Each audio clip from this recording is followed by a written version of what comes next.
Vamos entonces al tema de hoy, primera de Juan, capítulo 5, versículos 6 al 12. Dice así la palabra de Dios. Este es Jesucristo que vino mediante agua y sangre, no mediante agua solamente, sino mediante agua y sangre, y el Espíritu es el que da testimonio, porque el Espíritu es la verdad. Porque tres son los que dan testimonio en el cielo, el Padre, el Verbo, el Espíritu Santo, y estos tres son uno. Tres son los que dan testimonio en la tierra, el espíritu, el agua y la sangre, estos tres concuerdan. Si recibimos el testimonio de los hombres, mayor es el testimonio de Dios, porque este es el testimonio con que Dios ha testificado acerca de su Hijo. El que cree en el Hijo de Dios tiene el testimonio en sí mismo. El que no cree a Dios le ha hecho mentiroso, porque no ha creído en el testimonio que Dios ha dado acerca de su Hijo.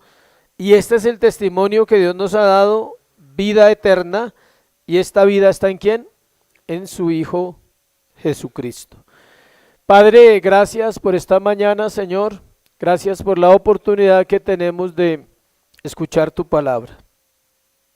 Oramos, Dios, que tu misericordia nos alcance el día de hoy, que podamos llegar al final de nuestra vida entendiendo que tú eres Dios, que hay una eternidad que nos espera y que este mundo es temporal, y que podamos también escuchar tu voz para las cosas diarias de este mundo.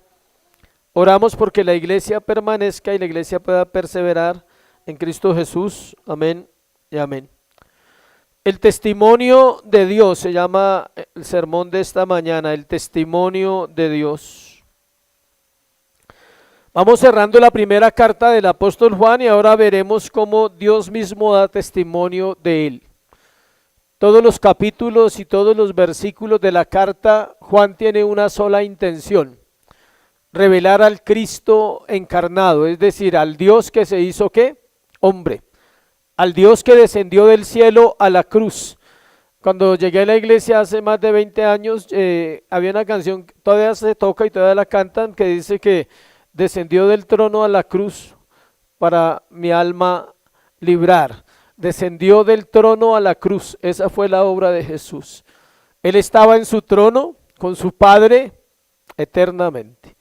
Y llega la hora, según Gálatas 4:4, según el cumplimiento de los tiempos, Él tiene que venir y dejar su trono para encarnarse y hacerse hombre, nacer de una mujer llamada María y ser un bebé como cualquiera de nosotros lo fuimos, o algunos lo son todavía, y mostrar así la gloria de Dios en la tierra. Juan otra vez nos habla de la Trinidad y este pasaje ha sido discutido.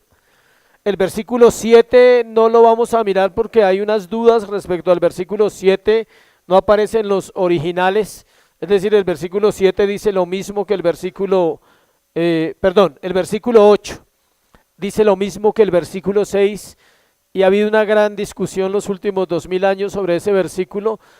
No lo vamos a escudriñar porque es lo mismo del 6 y creemos en lo que dicen los que estudian, porque tienen pruebas de que no estaba en el original. Pero no cambia el significado del texto porque dice exactamente lo mismo del versículo 6. El peso de las palabras del apóstol Juan y la riqueza que hay allí nos evita dudar que la Biblia tenga algún error. Entonces el peso de la porción que vamos a leer es suficiente, no necesitamos ese versículo. Juan comenzó este capítulo afirmando que toda persona que crea en Jesús debe creer que Él es el Cristo. Acompáñeme a primera de Juan 5:1. Todo aquel que cree que Jesús es el Cristo. Note la frase, ¿no? Ya lo discutimos hace 8 días. Una cosa es decir que usted cree en Jesús, eso todo el mundo lo hace, por todo el mundo usted lo escucha. Usted le pregunta a la gente, por lo menos acá en Colombia, ¿no? En otros países no, pero acá sí usted le pregunta, ¿quién es Jesús? El que murió en la cruz del Calvario, el Hijo de Dios, sí. Pero acá está diciendo Juan que no es solo creer en Jesús, sino en que Jesús es ¿quién? El Cristo, el Hijo de Dios eterno. No el Hijo que solo vino a la tierra y vivió 33 años, sino el Hijo de Dios que eterno. Es decir, Jesús estuvo 33 años en la tierra, pero Juan está diciendo, no estoy hablando solo de ese Jesús humano, estoy hablando del Jesús que estaba con Dios antes de la fundación ¿de qué? Del mundo. y que permanecerá eternamente sentado a la derecha del Padre como Dios hombre para interceder por su pueblo mientras su pueblo llega allá. ¿Cuándo termina la tarea de Jesús como intercesión?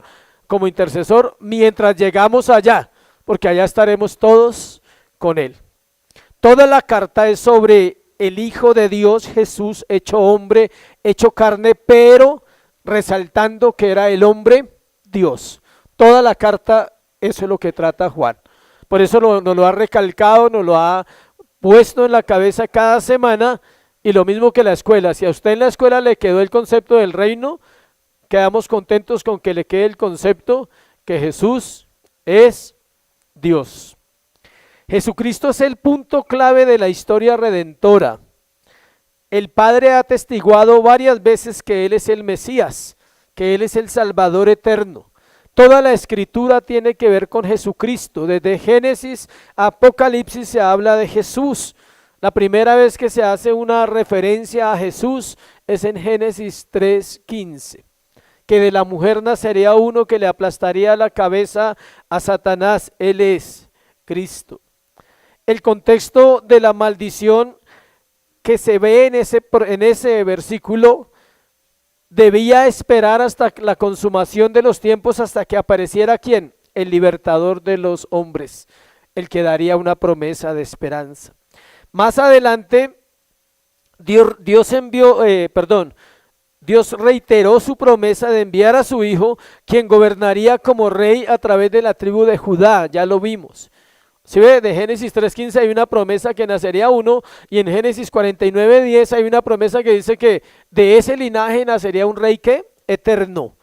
Él es el que está predicando Juan. Juan está predicando del rey eterno. Si seguimos mirando, Dios eligió de manera soberana revelar una profecía mesiánica a través del falso profeta Balaam. En Números 24:17 dice: saldrá la estrella de Jacob y se levantará el cetro de Israel. Cristo. Él es la estrella de la mañana, Él es el hijo de David, Él es el león de la tribu de Judá, Él es Jesús. No hay otro mensaje en esta época, iglesia, que necesite la humanidad, y más con lo que está pasando en el mundo entero. Toda la humanidad necesita saber quién es quién, Jesús, no más. Si tú puedes hablarle a otra persona de Cristo, es suficiente para que esa persona venga a la salvación, para que Dios obre en él conforme a esa soberanía. En la canción inspirada de Ana, Dios otra vez prometió enviar a un rey mesiánico. Ella habló otra vez. Todos los hombres de Dios hablaron del Mesías en el Antiguo Testamento.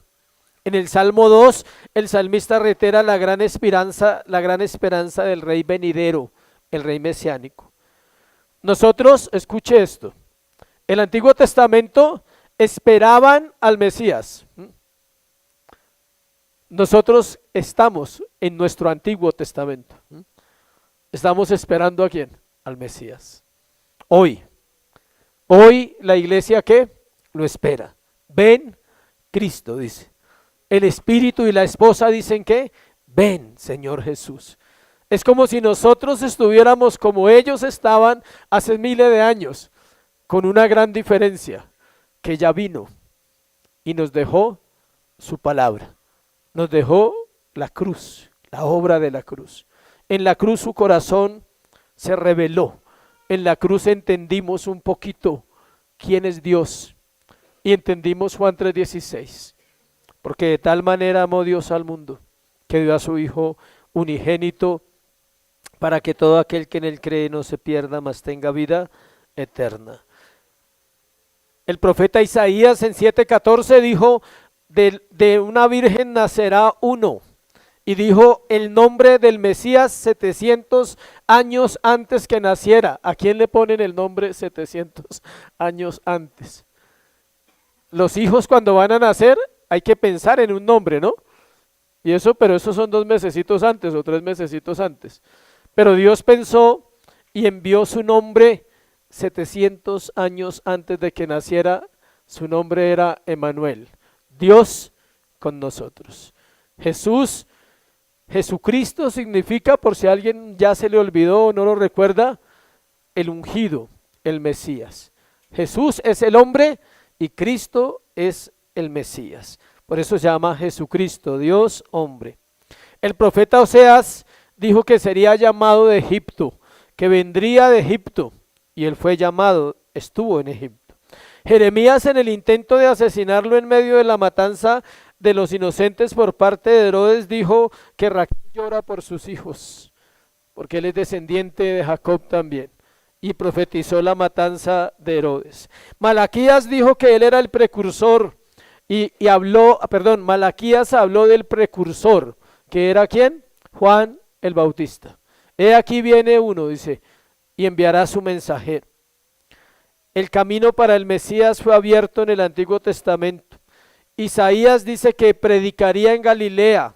El Salmo 41 dice la traición por parte de un amigo íntimo. O sea, todos los detalles de la vida de Jesús están en la Biblia. ¿Por qué les comparto eso? Porque eso es lo que Juan quería que ellos supieran. Escuche esto. Lo que nosotros tenemos en la Biblia escrito no es todo lo que ellos predican. Ellos abrían las escrituras. ¿Cuáles? El Antiguo Testamento. Las predicaciones de Juan, de Pablo, de Pedro, de Mateo eran ¿qué? El Antiguo Testamento. No tenían el Nuevo. Apenas estaba escribiendo. Entonces, cuando uno predica el Antiguo Testamento, puede predicar de Cristo con mucha seguridad. Isaías 53, el cántico del siervo sufriente, explica claramente la parte teológica de la muerte de Jesús. Y el Salmo 16 profetiza su resurrección, que sería levantado de los muertos. Juan cierra esta carta hablando a la iglesia del momento, de ese momento que ellos están viviendo allá, de cómo Dios testificó a la iglesia de su Hijo. Pregunta, ¿cómo testifica Dios en este tiempo? ¿Con qué? La palabra de Dios es el testimonio. ¿Quiere escuchar el testimonio de Dios? Le invito a que la lea constantemente en las mañanas mejor, porque su mente está más abierta. En el día uno se cansa, trabaja, y por la tarde ya usted llega cansado a leer la Biblia. ¿Sí sabía? Si no puede en la mañana, hágalo cuando se le dé la ocasión. ¿Listo? Pero en realidad recomiendan que sea mejor en la mañana, y tiene sentido. La mente está fresca, todavía no lo han llamado a darle malas noticias, todavía no ha tenido noticias feas en el día. Hay una frescura en la mente y en el corazón. Léanla para que escuche el testimonio de ¿quién? De Dios. Este es el testimonio de Dios, que su Hijo vino al mundo y los hombres amaron más las tinieblas que la luz, porque amaban sus obras. Dice, porque sus obras eran ¿qué? Malas. Y estamos igual. Usted lee la Biblia, libros que fueron escritos hace 5,000 años, y es impresionante lo actualizados que son para nosotros, idénticos. Estamos en el tiempo de Isaías, de Jeremías, estamos en el tiempo de Jueces, todavía la iglesia hace lo que quiere, a veces ese es el tiempo de Jueces. Pero vamos a ir a los puntos de hoy. Primero, y vamos a mirar versículo por versículo. Dios es quien da testimonio de Cristo su Hijo, versículo 6 al versículo 9. Luego de haber hablado que somos vencedores en la semana pasada, en el sermón anterior, Juan ahora pasa a hablar del testimonio que Dios da de sí mismo. Versículo 6 dice, este es Jesucristo que vino mediante agua y sangre, y no mediante agua solamente, sino mediante agua y sangre. Comencemos con la palabra autos, con H, que es la palabra primera que aparece en ese versículo. Es autos en griego, señala a Jesucristo y está diciendo que Él es el unigénito de Dios, el verbo que se hizo carne, el Dios con nosotros, Emmanuel, el Cordero de Dios que quita el pecado del mundo. Está citando a Juan 1:29, está citando a Mateo, está citando todo. Juan está en el año 80, acordémonos, ¿no? Después de Cristo. Ya se ha escrito Mateo, ya se han escrito varios libros, él tiene todo, él ya debe haberlos leído, ¿no? Obvio, se supone que no era cualquier hombre. Juan nombra tres elementos que confirman ese testimonio: el agua, la sangre y el espíritu. Ahí lo dice, mediante agua y sangre, no mediante agua solamente, y añade una más, sino mediante agua y sangre, y luego dice, y el espíritu es el que da testimonio, porque el espíritu es la verdad. Hay varias interpretaciones de ese texto, y nos vamos a quedar con la que más se amolda a la línea bíblica. Algunos relacionan la frase agua y sangre, escuche, con la muerte de Jesús, cuando uno de los soldados le abrió el costado con la lanza y al instante salió ¿qué? Sangre y agua. Eso está en Juan 19:34. Esto manifiesta más la humanidad de Jesús que la deidad. Y lo que quiere mostrar Juan es que él era hombre, pero era ¿qué? Dios. Entonces no nos aferramos a esa interpretación, aunque está hablando de la humanidad de Jesús. Otros lo asocian a la cena del Señor, pero no es así tampoco, porque el testimonio de la cena del Señor lo da la iglesia, no el Padre. La iglesia. Jesús estableció la cena del Señor, ¿para quién? Para la iglesia. Y acá, una vez al mes participamos de la cena y recordamos el sacrificio de Cristo. Es mejor esta interpretación, y es como hace a una referencia basado en el contexto gramatical, acuérdense, que Dios está dando ¿qué? Testimonio de su Hijo. Entonces es mejor ver que el agua hace referencia al bautismo de Cristo y la sangre como a una referencia de su muerte. Esos dos momentos extraordinarios, o dos eventos extraordinarios, fueron los momentos donde Dios se manifestó y públicamente testificó que Él era el Hijo de Dios. ¿Se acuerdan del bautismo? ¿Qué pasó en el bautismo? Y Dios habló y dijo ¿qué? Este es mi Hijo amado en el cual tengo complacencia, a Él oíd. Mateo 13, del 13 al 17, es la parte del bautismo. Dios dijo que ese hombre que Juan bautizó, ¿era quién? El Hijo de Dios. No cualquier Hijo de Dios, el unigénito de Dios, el Salvador del mundo. La sangre, ahí hablamos del agua, que fue en el bautismo. La sangre, vamos a Mateo 27, ese sí lo quiero leer. Mateo 27.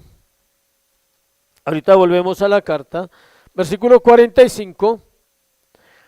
Dice que desde la hora sexta hubo tinieblas sobre la tierra hasta la hora ¿qué? Novena. ¿Cuál es la hora sexta para los estudiosos de la iglesia? Las 12 del día. ¿Y cuál es la hora novena? Las 3 de la tarde. Para el calendario judío o como ellos manejaban las horas. Para ellos la primera hora son las 6 de la mañana. Y así sucesivamente. Entonces está diciendo Mateo que desde las 12 del día hasta las 3 de la tarde, toda la tierra estuvo ¿qué? En tinieblas. ¿Qué quiere decir eso? El Padre está testificando a la humanidad de ese momento. Nosotros no existíamos acá a este lado, pero sí existía Asia, Europa, todo eso ya estaba. Toda esa humanidad quedó ¿qué? En oscuras 3 horas. Debe ser algo impresionante, pero no solo pasó eso. También dice que en medio del día cayó, aparte de esa oscuridad sobrenatural, también dice que pasaron más cosas, dice ahí. Cerca de la hora novena, Jesús clamó a gran voz diciendo, Elí, Elí, lama sabactani, y esto es Dios mío, ¿por qué me has desamparado? Algunos de los que estaban allí decían al oírlo, a Elías llama a este, y al instante corriendo uno de ellos tomó una esponja y la empapó en vinagre y poniéndola en una caña le dio a beber. Pero mire lo que pasó en el versículo 51, he aquí el velo del templo ¿qué? Se rasgó en dos de arriba abajo, y la tierra ¿qué? Tembló y las rocas se partieron. Hubo un gran terremoto, hubo tinieblas, 3 horas de oscuridad y que en ñapa venga el terremoto cuando está todo oscuro, eso es pánico. Nosotros no lo entendemos porque no lo hemos vivido. Pero póngase usted a pensar, ya estamos sin luz, ¿sí? 3 horas, no la luz del día, sino, no la luz que nosotros usamos esta, sino la luz del sol. Imagine que usted está a mediodía y todo queda, pero es en tinieblas, no es que hay, ¿sí? Y luego tiembla toda la tierra, terrible. Y luego dice, se abrieron los sepulcros, empieza a salir gente, ¿sí? O sea, eso es una cosa de terror. Nosotros lo vemos acá desde el punto de vista de la lectura que estamos teniendo hoy. Pero fue algo, ¿qué pasó ahí? Dios, escuche, Dios, el Padre, testificó a toda la humanidad que existía en ese momento que el que estaba muriendo en la cruz del Calvario era ¿quién? El Hijo de Dios, era su Hijo. Dios también dio testimonio del Hijo por el ministerio del Espíritu Santo en la tierra. Él vino a glorificar al Padre y al Hijo. Acompáñeme al libro de Juan, al Evangelio del apóstol Juan, o sea, su otro libro.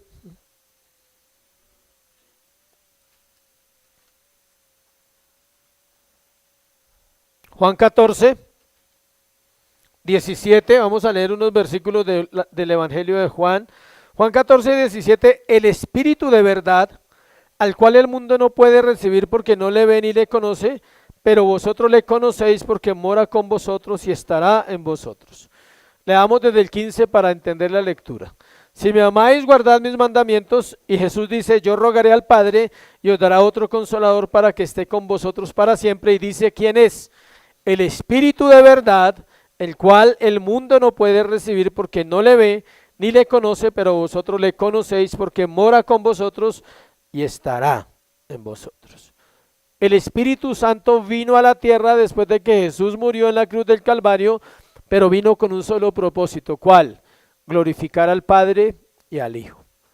Él es la parte humilde, dicen, no porque los otros dos sean arrogantes, sino Él es la parte noble de la Trinidad, porque Él no quiere ningún honor, Él no quiere ningún título.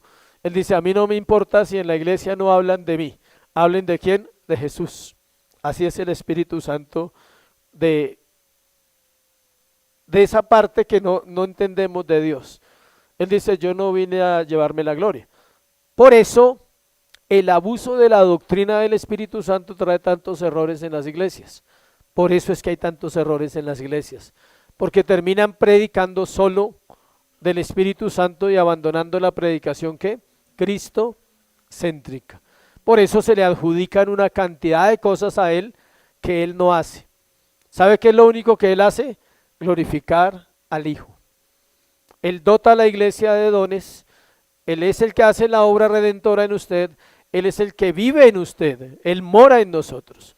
Y la gente no ve eso en el Espíritu Santo y termina dejándolo. Son dos extremos, se deja por fuera o terminan idolatrándolo y solo se habla del Espíritu Santo y se le adjudica todas esas manifestaciones que usted ve, las cuales no son ciertas. 14, le dije que 14, 17, 15, 26, 15, 26. Pero cuando venga el Consolador a quien yo os enviaré del Padre, el Espíritu de verdad, otra vez dice, el cual procede del Padre, Él dará testimonio acerca de mí. Pero mire lo que dice el 27. Vosotros daréis testimonio también, porque habéis estado conmigo desde el principio, los apóstoles y los hijos de Dios. O sea, el Espíritu Santo no es para usted sentirse mejor que otros, es para que usted también pueda, ¿qué? Testificar. Capítulo 16, versículo 13. Pero cuando venga el Espíritu de verdad, 3 versículos donde hemos dicho el mismo título del Espíritu Santo. ¿El Espíritu de qué?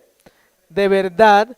Él os guiará toda la verdad, porque no hablará por su propia cuenta, sino que hablará todo lo que oyere y os hará saber las cosas que habrán de venir. Él trae revelación, Él trae entendimiento, y el versículo está diciendo Juan, en la primera carta de Juan, volvamos al versículo que estamos leyendo, donde él dice, este es Jesucristo que vino mediante agua, ya dijimos el bautismo, mediante sangre, la cruz del Calvario, no mediante agua solamente, sino mediante agua y sangre, y dice, y el Espíritu da testimonio de Dios. Esta pregunta me la han hecho mucho, y es ¿cómo hace un cristiano para saber si es cristiano verdadero? Si no está engañado, si va a ir al cielo, va a ir a la eternidad el día que muera, porque esa es la esencia de la vida cristiana. La esencia de la vida cristiana no es que a usted le vaya bien en todo lo que usted quiere, no. La esencia de la vida cristiana es que usted un día va a morir y no va a ir al infierno, sino va a ir a dónde, a una eternidad ¿con quién? Con Cristo. Y esa pregunta se la hacen a uno mucho como pastor. ¿Cómo hago para saber si hay una sola manera? El Espíritu Santo da testimonio a nuestro espíritu, dice Romanos, que es verdad. Es decir, Él vive en su corazón y no es dormido. Él no es como la iglesia dormida, no. Él es activo y usted puede saber si Él está en su corazón o no. Y aparte de eso dice, por sus frutos los conoceréis. Toda persona, sin importar la edad, la cultura, el sexo, el género, nada, toda persona en la cual vive el Espíritu Santo cambia. Una señal que el Espíritu Santo no vive en una vida es que no cambia, sigue siendo el mismo siempre. Va a la iglesia 20 años y sigue igual. Puede revisar y decir, tal vez el Espíritu Santo no mora en mi corazón. Versículo 7, porque 3 son los que dan testimonio en el cielo, el Padre, el Verbo y el Espíritu Santo, y estos 3 son uno. El testimonio de la Trinidad en el cielo es permanente y eterno. Desde antes de la fundación del mundo, ahora y después. Siempre están testificando los 3 de su pueblo, de su iglesia. El versículo 8 no lo vamos a mirar, dijimos que es lo mismo, vamos a leerlo para hacer la explicación, pero es lo mismo que dice en el versículo 6. Vea lo que dice. 3 son los que dan testimonio en la tierra: el Espíritu, el agua, ¿se ve lo mismo de arriba? Y la sangre. ¿Y estos 3 qué? Concuerdan. Hay muchas cosas sobre ese versículo, pero no vamos a tratarlas porque se nos iría todo el sermón de por qué no, y por qué no está, por qué no lo reconocen. ¿Listo? Versículo 9 dice, si recibimos el testimonio de los hombres, mayor es el testimonio de Dios, porque este es el testimonio con que Dios ha testificado acerca de su Hijo. Dice que si nosotros venimos a la iglesia, escuche, valga la redundancia, a escuchar un hombre que habla 1 hora o 40 minutos o 50 minutos, ese es el testimonio de un hombre o de los hombres. ¿Cómo testificamos los hombres de Dios? A través de la predicación. En todas las iglesias o cuando usted le habla a una persona de Jesús, ahí está usted testificando de Dios. Dice, si creemos ese testimonio, mayor es el testimonio que Dios da a sus hijos. Y eso se obtiene ¿dónde? En una vida de comunión perfecta. En una vida, cuando digo una vida de comunión perfecta, no se alegre que no es por usted. Bueno, Él es el perfecto. Él no la rompe, Él la mantiene constantemente. Alguien decía, cuando usted no va a orar, Él ya estaba allá. Está ahí. O sea, si usted va a orar o no va a orar, Dios no va a dejar de estar. El que se lo pierde es usted. Porque el Señor dice, ahí estuve esperando. Y en su amor y su paciencia, el Espíritu Santo dice, mañana vendrá. Si dice que mañana vendrá, créame que mañana vendrá, porque Él mismo lo va a ¿qué? A convencer. ¿Se imagina un diálogo así? Especulemos un poquito. Que el Espíritu Santo le diga al Hijo, mañana viene.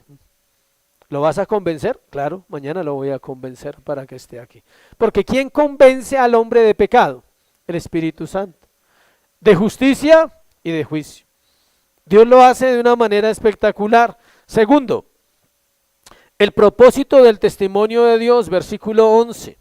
El propósito del testimonio de Dios. Con Juan toca saber estudiar porque no es el mismo orden de los versículos. Él habla una cantidad de cosas que toca mirar. Dios se ha dado a conocer en todos los tiempos. No es toda la raza humana la que participa de esa revelación. No es toda la raza humana la que participa de esa revelación. Es allí donde se hace importante el testimonio acerca de la salvación. Y eso solo pasa en su Hijo Jesucristo. Dios testifica a sus hijos que todo lo que está escrito es ¿qué? Verdad. Versículo 11 dijimos. Este es el testimonio, que Dios nos ha dado vida eterna y esa vida está ¿en quién? En su Hijo. ¿Sí ve que no dice más? Parece poquito, ¿no? No dice, ay, ese versículo ahí tan chiquito, ¿sí? Pero póngase usted a estudiar qué es la vida eterna. Escuche, ese es el mensaje más importante para la raza humana en todos los tiempos. ¿Qué necesita escuchar el mundo hoy?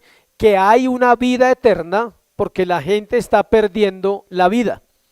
Está perdiendo la vida que en sus pecados, en sus afanes, en los afanes de este siglo, en comprar, vender, viajar, ir, estar, hacer, todo eso. La gente está perdiendo su vida, los jóvenes están perdiendo porque no tienen formación, porque en los colegios solo enseñan basura acerca de las cosas que el mundo aprueba. Ya no hay una buena clase en un colegio de ética o de religión como algunos la alcanzaron a recibir que tienen más años. Y uno decía, uy, ¿eso para qué? Pero escuche, algo ayudaba, algo al menos le molestaban a usted en algo los profesores. Hoy en día no, porque la libre personalidad, porque el desarrollo, porque el niño sí, no se le puede corregir, porque se enferma. Y todas esas cosas vienen, escuche, porque desconocemos qué es la vida eterna. No hay nada más importante para un creyente que entender, escuche, la vida eterna. ¿Sabe por qué? Porque cada acto que usted vive en 24 horas de un día queda registrado para Dios. Y un día puede que no nos digan nada acerca de eso, porque fuimos perdonados y todos fueron borrados, pero para muchos esos actos estarán ¿qué? Vigentes. Esa es la vida eterna. El impío es eterno, el salvo es eterno, solo con un destino diferente. Cuando yo entendí ese versículo de Eclesiastés, fue impresionante para mi vida. De pronto ahí como que mi conversión se reforzó. Sí, yo ya era converso, pero entender eso, que Dios había puesto eternidad en el corazón de los hombres, pero dice ¿para qué? Para que los hombres ¿qué? Le teman. Entender la eternidad es vivir bajo el temor de Dios todos los días. Es medir cuál es su interés en esta tierra. ¿Para qué usted vive todos los días? ¿Para trabajar? ¿Para comer? ¿Y para dormir? Y ya. Y al otro día, pues toca comer para ir a trabajar. O algunos no come y trabaja. Se debilita. Y algunos obvio que comen más de lo que trabajan, también están esos casos, ¿sí? Pero todos los seres humanos sin excepción comemos. Me fascina la Biblia porque dice que el que come, come para el Señor y el que no come, no come para el Señor. ¿Sí ve? O sea, cuando usted está almorzando hoy, ahora más tarde, acuérdese de ese versículo, diga, uy, estoy comiendo para el Señor o para este mundo. ¿A qué se refiere? La comida alimenta su cuerpo, ¿cierto? ¿Y usted cómo usa su vida? ¿En qué está gastando su vida? A eso se refiere. O sea, los hombres de Dios y las mujeres de Dios debemos comer ¿para quién? Para Dios. Para gastar nuestra vida sirviéndole a otras personas. Para que usted pase varias horas en su casa estudiando las escrituras, leyendo y orando, está gastando, come, va y se deleita en la palabra, le da más hambre y puede volver a comer y puede volver a seguir estudiando, ¿sí? O para ser un esposo o una esposa, como dice la palabra, porque ahorita dice, no, pero es que yo no tengo el tiempo que tiene el pastor, ¿sí? Pero tiene una vida igual, 24/7. El testimonio no es solo recibir la verdad eterna en la tierra, sino vivir en la vida eterna, que es Cristo revelado a su pueblo, a través de su obra perfecta de salvación en la cruz del Calvario, la cual es exclusiva, escuche, no es inclusiva. Esto no es igual. ¿Qué es exclusivo y qué es inclusivo? ¿Sí sabemos los términos? Inclusivo es que cualquiera puede entrar, exclusivo solo para algunos. Ordinarios, viles, menospreciados. Hay un requisito para entrar al reino de los cielos y es estar muerto y ser pecador. Si usted tiene esos, puede entrar. No hay ningún otro requisito para que usted pueda entrar al reino de los cielos. Todos los demás requisitos los puede dejar por fuera, pero esos dos son fundamentales. Debe estar muerto en delitos y pecados. Y Dios promete vida eterna para esos muertos. ¿Cómo se le da vida a un vivo? No puede porque ya está vivo.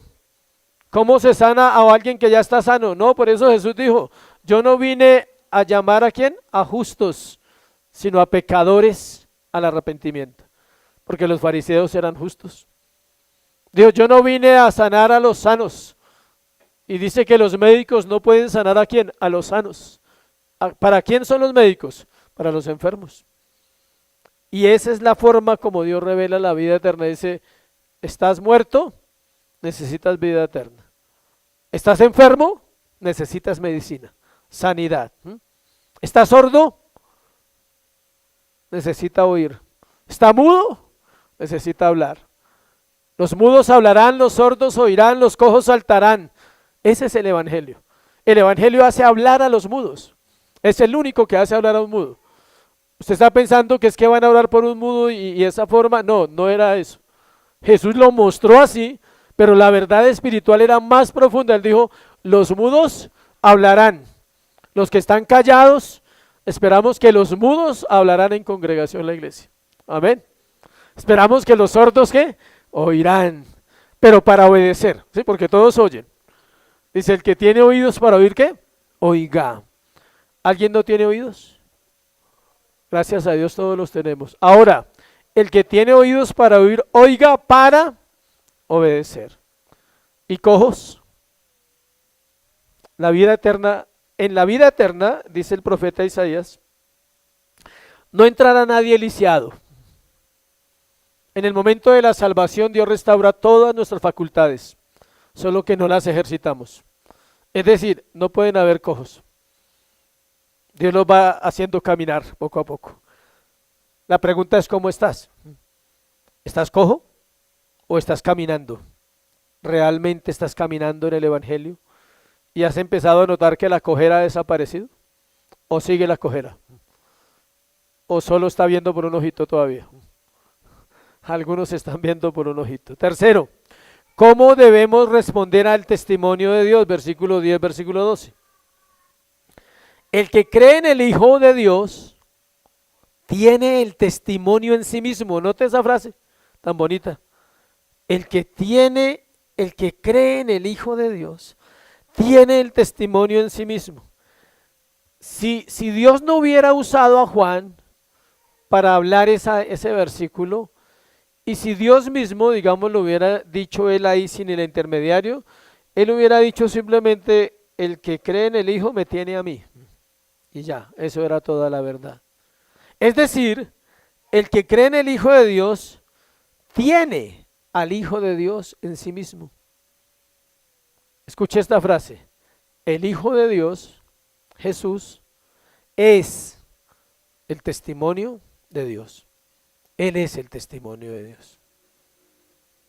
¿Cómo lo expresó? A través de toda la Biblia. 66 libros, 1189 capítulos, 2 testamentos para hablar de quién, de su Hijo. Lo ama poquito, ¿no? Le dedicó toda la Biblia. Los 2 testamentos se los dedicaron ¿a quién? A Jesús. El testimonio de Dios es el Hijo de Dios, es Cristo. El que cree en el Hijo tiene al Hijo en sí mismo, Él vive en usted. El que no cree a Dios le ha hecho ¿qué? Mentiroso. Solo hay dos respuestas, iglesia: los que creen y los que no creen. Los que creen tienen un destino y los que no creen ya también han destinado su alma, está destinada para un lugar. No hay manera de ser neutral con Juan, de pronto con Pablo sí, pero con Juan no. Juan es el único apóstol que no le da lugar a la iglesia de ser ¿qué? Neutral. Pablo es doctrina y enseña y haga esto y él empieza a hablar. Pablo pareciera más duro Pablo que Juan, pero Juan es más veraz, Juan es más radical, Juan es más claro con su palabra. Todo el mundo dice que Pablo, uy, tremendo, no, Juan. Él no da lugar a la neutralidad. Él quiere cerrar su carta dejando claro que no hay un lugar entre la mentira y la verdad, que hay una verdad absoluta, que somos de Dios o no somos de Dios. Él no dice nada más, somos de Dios o no somos de Dios. Él dice que hay una vida que espera al que cree y otra vida al que no cree. Él dice que unos tienen al Hijo y Él dice que esos que tienen al Hijo tienen la vida y Él dice que los que no tienen al Hijo están ¿qué? Muertos. ¿Dónde queda uno? No hay mitad. O tiene al Hijo o no lo tiene. O está vivo o está muerto. Y aunque usted no lo crea, la vida es así. Solo que nosotros no la percibimos así. ¿Usted es de Dios o no es de Dios? ¿Usted es honesto o es un deshonesto? Y punto. No hay término medio.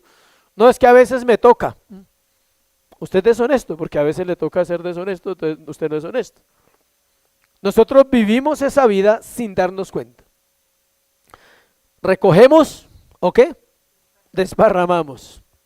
Amamos o no amamos, para no decir que odiamos.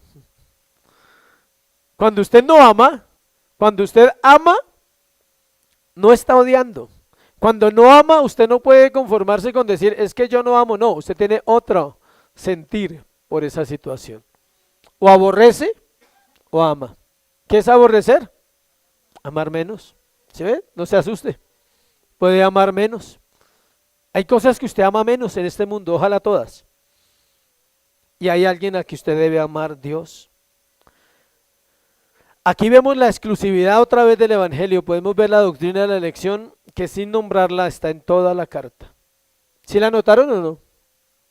¿Y habló alguna vez? ¿Nombró alguna vez elección? No. Pablo no nombra esa palabra, creo que no aparece acá.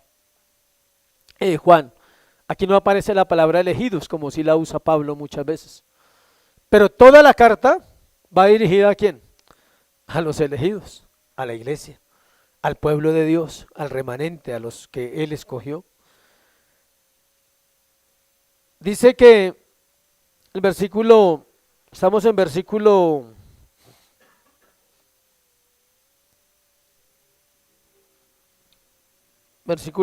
12. El que tiene al Hijo tiene la vida, el que no tiene el Hijo de Dios no tiene la vida. Cierra ese pasaje así. ¿Qué clase de vida? La vida espiritual. Todos comemos, respiramos, vamos a un trabajo, tenemos familia. Se llama bios, vida natural, vida biológica. Mientras usted respire tiene una vida biológica. Pero la palabra que él habla ahí es la palabra zoe, con Z. Se refiere a vida, ¿qué? Espiritual. No tiene la vida del Hijo de Dios, no la tiene. O sea, es decir que es una persona que respira, pero está ¿qué? Muerta. Vamos a cerrar ahí y vamos a mirar las aplicaciones. La primera aplicación es que la iglesia debe testificar. ¿El sermón de qué trataba? Del testimonio de quién? De Dios. ¿Para qué? ¿Para sabérnoslo de memoria? ¿Para aprendérnoslo? No. ¿Para qué? Testificar. Dios nos dio su testimonio para que a su vez nosotros podamos ¿qué? Testificar. Se llama evangelismo. Debemos orar para que podamos como iglesia testificar de Dios. Su palabra, que es el mismo evangelio, porque de lo contrario estamos siendo oidores y no ¿qué? Hacedores de la palabra. Solo recibimos, pero no damos. ¿Sí ve? Otra vez vuelve y juega. ¿Blanco o negro? ¿Estás dando? No, entonces eres oidor. ¿Estás recogiendo? No, entonces estás desparramando. No estás desparramando, entonces estás recogiendo. Nunca, vea, nunca volverá usted a tener un lugar medio en la vida después de hoy. Es como el que dice que no escoge a Dios. Ya escogió otra vida, está escogiendo en todo caso. Es como la persona que dice, no, yo no quiero yo no necesito a Dios. Él escogió otra vida sin decirlo. No, no es neutral, no hay personas neutrales, acuérdese. Nunca vea a la gente como ¿qué? Neutral. Nadie es neutral. Todo el mundo tiene un estilo de vida, ha decidido vivir de cierta manera. ¿Basado en qué? En lo que hay en su corazón. ¿Ha decidido vivir para Dios o simplemente vive para quién? Para sí mismo. Y puede ser una persona que venga a la iglesia. ¿Decide vivir para quién? Para sí mismo, tratando de acomodar ahora el credo cristiano a su vida. Tratando de que Dios se amolde a mí y no yo amoldarme a Dios. Hablábamos con alguien ahorita y decíamos, la historia, Dios no está en la historia. ¿Sí sabía? Él es la historia. ¿Y la historia está en quién? En Dios. ¿Usted cree que Dios está en la historia? Tiene un concepto muy bajo de Dios. Él es la historia, Él es el autor, el director, el protagonista de la historia, y la historia completa está en quién? En Él. Toda la historia de la humanidad y la eternidad está en quién? En Él. Para que tengamos un poquito de noción de quién es nuestro Dios. Entonces ahora cuando hable de historia ya sabe algo más para que le diga a la gente, Dios no está en la historia. Él es la historia. Pero nosotros tenemos que compartir esa historia. ¿La historia de quién? De Dios. La historia del Hijo de Dios que vino a la tierra, se hizo hombre y murió en la cruz, la cruz del Calvario para perdonar nuestros pecados y darnos vida eterna. Segundo, la escritura es suficiente. Las letras en mayúsculas son las que más me gustan. Evangelismo y estudiarla. La Biblia es suficiente cuando la estudiamos. Cuando no, solo es un libro elegante y bonito en la casa, donde a veces voy y encuentro unas que otras palabras agradables como Dios me va a bendecir y Dios me va a prosperar. Y pide y se te dará. Y todo lo que pidieres en oración creyendo lo recibiréis, pero no estudia la Biblia, usted no la cree. ¿Sí escucha el versículo de Juan? Todo lo que pidieres al Padre en oración creyendo, lo recibiréis, dice Jesús. Y dice, todo lo que pidieres en mi nombre, lo recibiréis. ¿Eso es verdad o es mentira? No hay neutralidad, acuérdese. Es verdad. ¿Pero es para todo el mundo? No. Uno tiene que conocer el nombre. ¿Quién es ese nombre? ¿Quién es Jesús?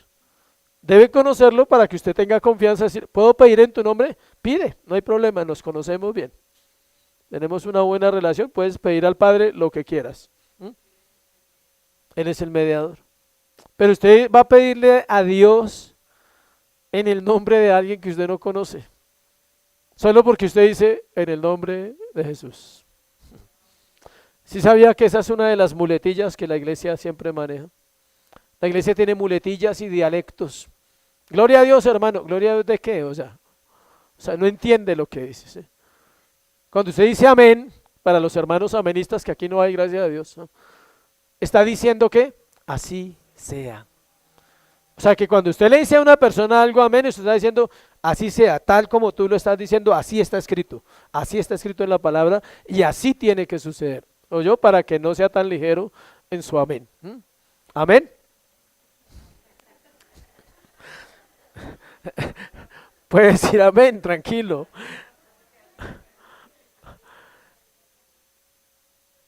La razón por la que no hay una constante comunión con la Escritura, que equivale a comunión con Dios, es porque realmente no conocemos al Señor Jesucristo. Nos conformamos a asistir a una congregación X. Nos conformamos a hacer algunas prácticas que todos los cristianos hacen. las canciones, por ejemplo, hay gente que nosotros ya lo vivimos en carne propia, como dicen. Normalmente en las casas donde hemos vivido, porque gracias a Dios no tenemos casa, entonces normalmente siempre la gente tiene esa dualidad, ¿no? En la mañana música cristiana y en la tarde la que está, ¿cuál es la última de moda? Bueno, la del mundo, sí. Es a ver si de pronto alguno de las sabe, sí. Sí, sí. La, la de trapear, trap. Ah, bueno. Eso, o sea, en la mañana, Ingrid Rosario, Lily Goodman, todos esos autores famosos, Jesús Adrián, porque tampoco escuchan buenas canciones cristianas, para que usted sepa. Y en la tarde, pues ponen la suavecita, la de planchar, y ya luego reggaetón. O sea, va en nivel, ¿sí?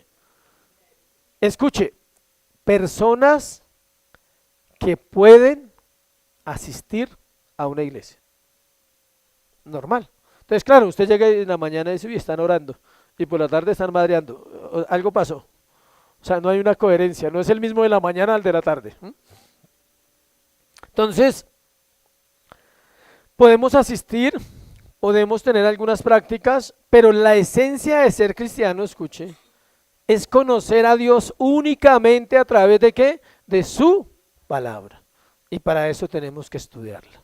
Gracias a Dios se han dado cursos sobre eso.